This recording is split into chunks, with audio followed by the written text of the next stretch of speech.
Hello বন্ধুরা, আশা করি সকলে ভালো আছেন। আবারও একটা নতুন ভিডিও নিয়ে হাজির হয়ে গেলাম। তো বন্ধুরা, আজকে আমি আপনাদেরকে দেখাবো কিভাবে আপনারা আপনার ফোনের gallery, Facebook, video, MX player বা যে কোনো অ্যাপস আপনারা চাইলেই কোনো পিনকোড, পাসওয়ার্ড বা প্যাটার্ন ছাড়াই লক করে রাখতে পারেন। তো চলুন ভিডিওটা শুরু করি। ভিডিওটা শুরু করার আগে আপনাদের একটা রিকোয়েস্ট করি, আপনি যদি আমার চ্যানেলটিকে এখনও সাবস্ক্রাইব করে না থাকেন তাহলে অবশ্যই আমার চ্যানেলটিকে সাবস্ক্রাইব করবেন এবং পাশে ওঠা বেল আইকনটিকে বাজিয়ে দিবেন। তো বন্ধুরা, আর দেরি না করে চলুন ভিডিওটা শুরু করি। তো ভিডিওটা শুরু করার আগে আরেকটা কথা বলে রাখি, সেটা হচ্ছে যে আমি গতদিন একটা ভিডিও করছিলাম। সেই ভিডিওতে যে অ্যাপসটি নিয়ে আপনার সামনে কথা বলছিলাম, সেম ওই একই অ্যাপসটি নিয়ে আজকে কথা বলবো। তো এই যে দেখতে পাচ্ছেন যে অ্যাপসটা, পিআই লাঞ্চার, এই অ্যাপসটাই। তো গতদিন আমি আপনাদেরকে বলছিলাম যে এই অ্যাপসের আরও কিছু কাজ আছে যেগুলো একটা ভিডিওর ভিতরে দেখানো সম্ভব হচ্ছে না। তো আমি নেক্সটে আরেকটা ভিডিও করব। তো সেজন্য আমি এই ভিডিওটা করছি। আপনি যদি আমার আগের ভিডিওটা দেখে না আসেন তাহলে অবশ্যই আমার চ্যানেলে গিয়ে ভিডিওটা দেখে আসবেন এবং আপনি না চাইলে আমার ডিসক্রিপশন বক্সে আগের ভিডিওর লিঙ্ক দিয়ে থাকবে, আপনি চাইলে সেখান থেকেও দেখে নিতে পারবেন। তো আমাদের এই অ্যাপসটা যখন ইনস্টল, তো আমি গত ভিডিও সব কিছু দেখিয়েছি। তো এই অ্যাপসটা আমাদেরকে ইনস্টল করে নিতে হবে। ইনস্টল করে নেওয়ার পরে দেখতে পারবেন এরকম একটা টুল বক্স, যে এইটা দেখতে পাচ্ছেন এই টুল বক্স, এটা আপনার এই স্ক্রিনের প্রথমে চলে আসবে। অ্যাপসটা যখনই আপনি ইনস্টল করবেন, ইনস্টল করার পরে আপনার ফোনের সাথে যখনই সেটিং করবেন, করার পরেই দেখবেন এরকম একটা অ্যাপস, এরকম একটা ফোল্ডার আপনার স্ক্রিনের সামনে চলে আসবে। তো আপনাকে কী করতে হবে, এই অ্যাপসে এই টুল বক্সে ক্লিক করতে হবে। টুল বক্সে ক্লিক করার পর দেখবেন যে এইগুলো অনেকগুলো ফোল্ডার আসবে এর ভিতরে।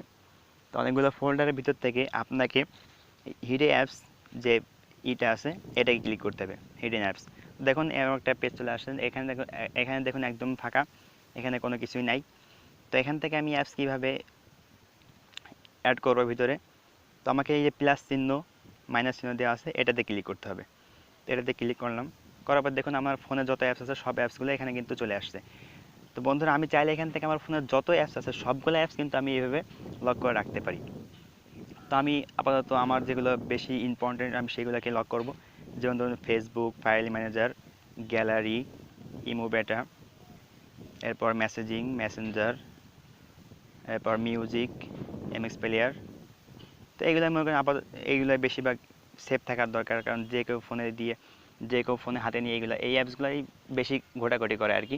তো আপনার এই অ্যাপসগুলো যদি না পাই তাহলে কিন্তু আপনার ফোনে সে কিছু করতে পারবে না।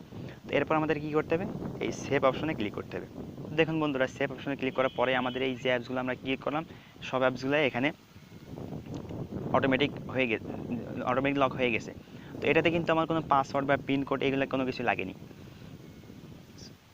এটা দেখুন, এই যে এখানে যে অ্যাপস, ওই অ্যাপসগুলো কিন্তু আমার এই স্ক্রিনে প্রথমে ছিল, সেগুলো এখন আর নাই। আমি যদি আমার ফোনের অ্যাপস সার্চ বক্স যেটা আছে, এখানে যদি আমি লিখি যে অ্যাপসগুলো আমি লক করলাম, এইগুলো যদি আমি এখানে সার্চ দিই, তারপরে কিন্তু সেই অ্যাপসগুলো এখানে আসবে না। যেমন ধরুন ফেসবুক লিখে সার্চ দিই, দেখুন এখানে কোনো অ্যাপস নাই, দেখাচ্ছে যে এখানে কোনো অ্যাপস নাই, এই নামে কোনো অ্যাপস নাই। তো আপনি আরও যদি আপনার ফোনে এখানে কোন জায়গায় এই ফোনে যত অ্যাপস আছে এর ভিতরে যদি খোঁজাখুঁজি করে, তো সে আপনার অ্যাপস কখনোই খুঁজে পাবে না। তো আপনি চাইলে আবার এইগুলোকে আনলক কীভাবে করবেন, আবারও আপনি সেই অ্যাপসের ভিতরে চলে যাবেন, যাওয়ার পরে আবারও আপনি এই প্লাস চিহ্নতে ক্লিক করবেন। প্লাস চিহ্নতে ক্লিক করে এখানে যে টিক চিহ্নগুলো দিয়েছেন, এই টিক চিহ্নগুলো কেটে দিলেই আপনার অ্যাপসগুলো আবার আনলক হয়ে যাবে। তো দেখুন এখানে আর কোনো অ্যাপস নাই, আমি আবার বের হয়ে গেলাম। আবার দেখেন, তো আমার এই অ্যাপসগুলো দেখেন, আবার এই ফেসবুক এখানে চলে আসছে, মিউজিক চলে আসছে, মেসেঞ্জার চলে আসছে, সবগুলো এভাবে চলে আসবে। তো বন্ধুরা, আজকের ভিডিওটা এই পর্যন্তই।